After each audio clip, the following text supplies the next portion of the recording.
আমার দাদা একটা গল্প বলছিলেন ছোটবেলায়, এক খ্রিস্টান, এক ইহুদি আর এক মুসলমান দোস্তি করে তিনজন মিলে প্রতিমধ্যে যাত্রা করেছে। সফরে কিছু দূর যাওয়ার পরে ক্লান্ত হয়ে বলছে কিছু খাওয়া যাক। তিনজন টাকা পয়সা কালেকশন করে নিয়ে এসেছে 4টা রুটি।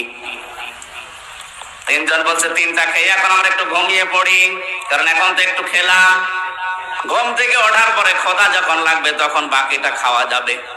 মুসলমান বলছে না, ওইটা ছিঁড়ে খেয়ে ফেলো, ওর খাওয়া খালে ধান্দা।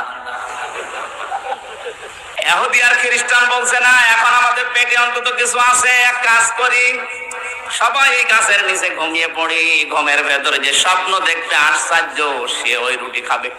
মুসলমান বলছে আমার কোনো অসুবিধা নেই, ঘুমাও। সবাইকে ঘুমের ভেতরে দিয়ে ও কিন্তু ঘুমায় না, ওঠার পরে রুটি খেয়ে এবার ঘুমিয়ে আসে। খ্রিস্টান ওইটা ডাক দিয়ে বলছে কই তাড়াতাড়ি ওঠো। কেন?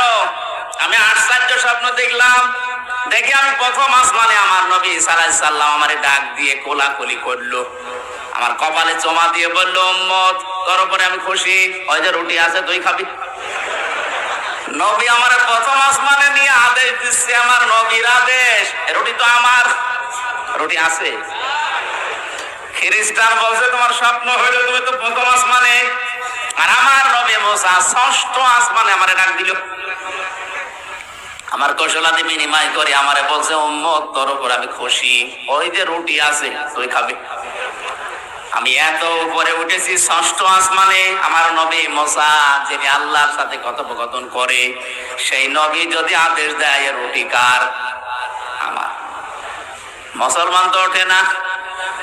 পরে যখন জাগিয়েছে বলছে তোমাদের স্বপ্ন আমি এমনি শুনেছি, আমারটা আগে দেখো রুটি তোমাদের ভাগে যায় কিনা। তোমরা যখন ঘুমিয়ে তখন আমি দেখি বিশাল এক দৈত্য বড় একটা মুগুর নিয়ে আমার মাথার কাছে দাঁড়িয়ে বলছে এই মুসলমান যদি বাঁচতে চাই রুটি খা। করবো কি, জীবন বাঁচানোর তাগিদে রুটি খেয়ে ফেলেছি। আমি কিন্তু বারবার বলছিলাম যে না, আমার ইহুদি খ্রিস্টান 2জন ঘুমিয়ে আছে, ওদেরকে ফাঁকি দিয়ে আমি রুটি খাবো না। আমারে বলছে দেখো জান বাঁচানো খরচ, রুটি খাও না মরলে। এই জন্য আমি খেয়ে ফেলেছি। ইহুদি খ্রিস্টান বলছে ভাই এত বড় বিপদ গেল, আমাদের ডাকতে পারলি না। ডাকবো কি করি, একজন আছে প্রথম আসমান আর একজন 6ষ্ঠ আসমান, আমি আশপাশে কাউকে খুঁজে পাইনি। খাওয়া লাগে কোন কায়দায়, এই কথা বুঝতেছে? এ খাওয়া বলতে শুধু ওই রুটি খাওয়া না, কথা বোঝেন? আপনি বোঝেন কত রকমের কায়দায় মানুষ খাচ্ছে গো।